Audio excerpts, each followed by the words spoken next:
Creating a QR code for free is a straightforward process, and there are various online tools that can help.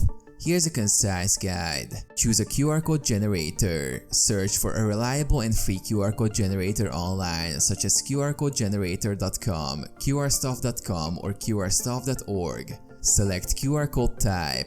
Choose the type of QR code you want to create.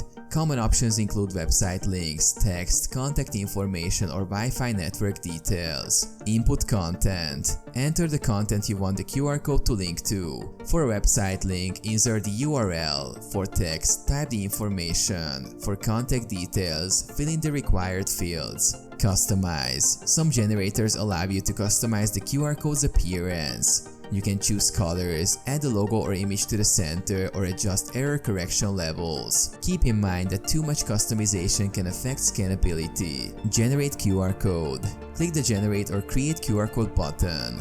The generator will process your input and produce the QR code.